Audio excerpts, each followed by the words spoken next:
Shalom Pak, kami dari PER27 izin mempresentasikan hasil pengerjaan kami, yaitu mengenai DOM Buddies. Sebelum memulai presentasi kami, izinkan kami memperkenalkan diri. Perkenalkan, saya Artalibe Siregar dengan NIM 12S24010 dan PID saya. Perkenalkan, nama saya Rahel Juri Elizabeth Silaban dengan NIM 12S24054.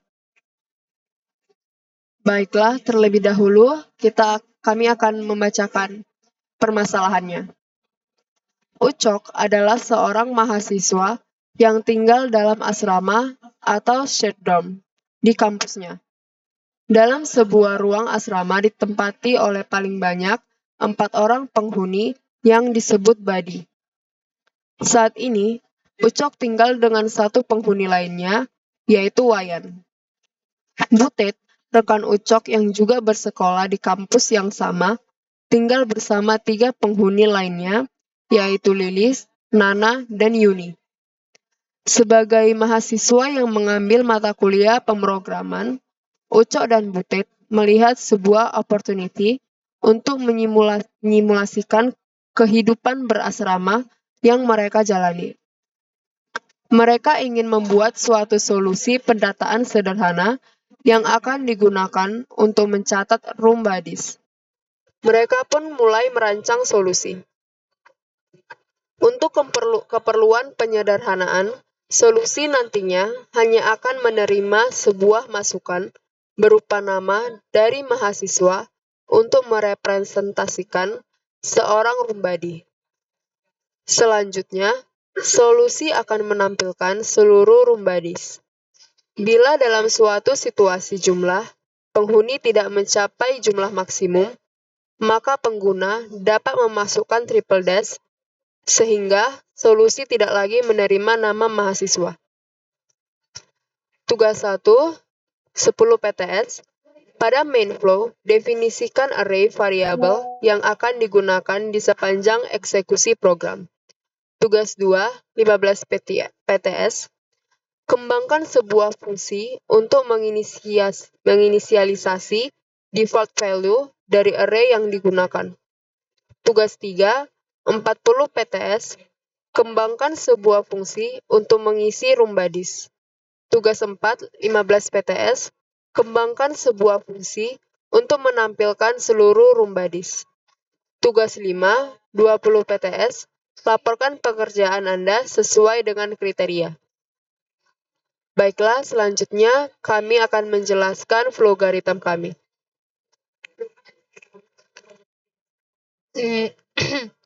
Di sini kita pertama dengan menggunakan menu utama yaitu main.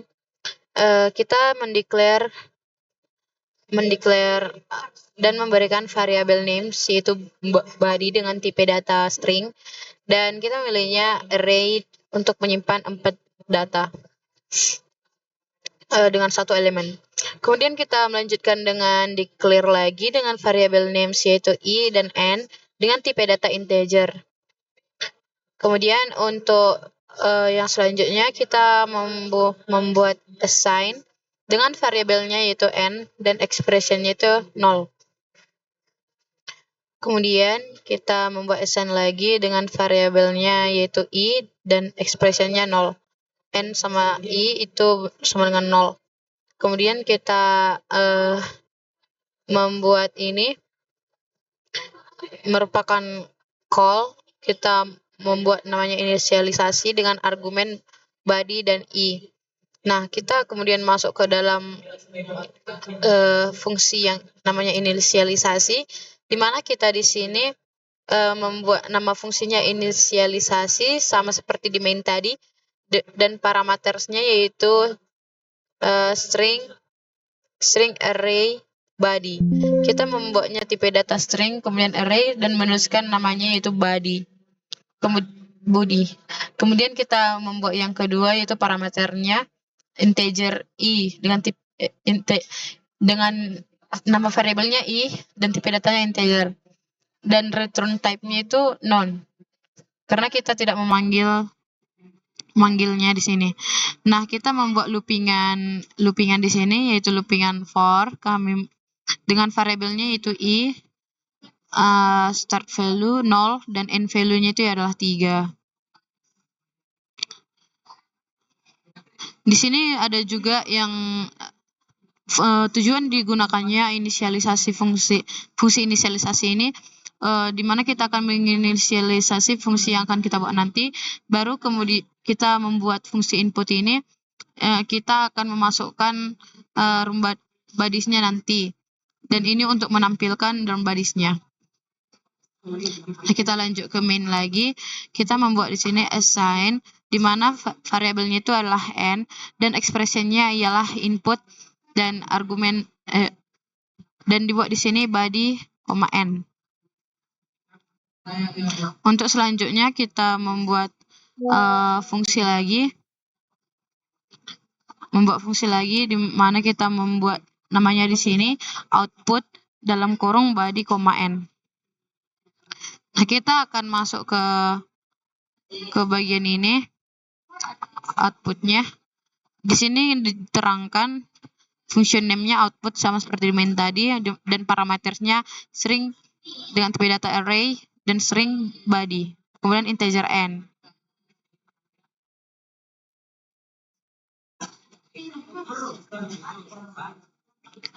Untuk yang input, kita membuat string array body baru integer n, di mana kita nanti memasukkan fungsinya di sini, dan di sini kita membuat parameternya sama seperti yang fungsi yang lain tadi, dan return value-nya yaitu tipe data integer, dan ini kita buat dengan simbol n, sehingga dia nanti akan memanggil fungsinya integer n, di mana kita di sini mendeclare integer a, kemudian mengassign n sama dengan 0. Kemudian kita membuat loopingan di sini, di mana variabelnya itu kita beri nama a, dan start value-nya itu dari 0 hingga end value yaitu 3. Kemudian kita masuk ke bagian input, kita akan membuat nama variabelnya itu body a, karena dia tadi bentuknya integer. Kemudian kita masuk ke bagian if-nya, di mana di sini kita mengisinya dengan body sama dengan triple dash, tanda petik triple dash. Nah, di bagian jalur eksekusi false, kita membuat n sama dengan n tambah 1. Untuk yang bagi jalur eksekusi true, kita membuat nama variabelnya a dan expression-nya 4.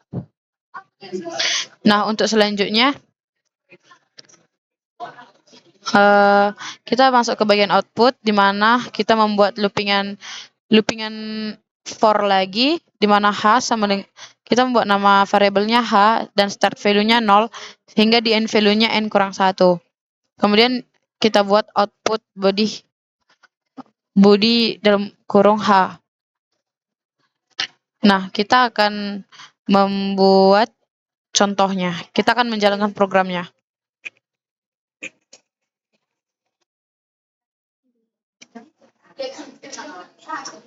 Baiklah, kita input ucok. Selanjutnya kita input wayan. Lalu kita ketik triple dash. Maka akan keluar output yaitu ucok dan wayan sesuai dengan yang ada di example. Lalu example kedua, kita input butet, lalu Lilis, Nana,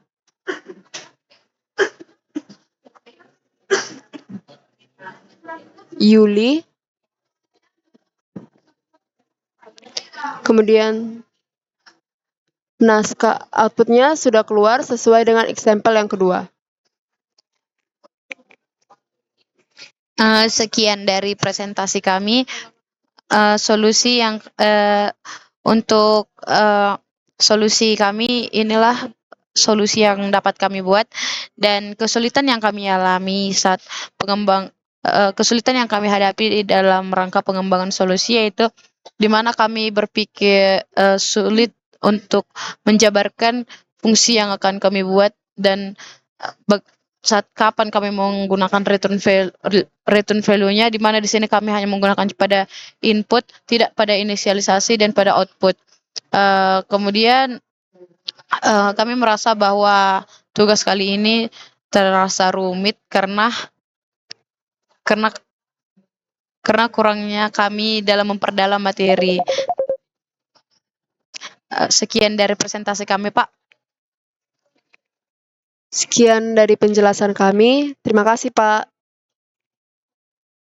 My Native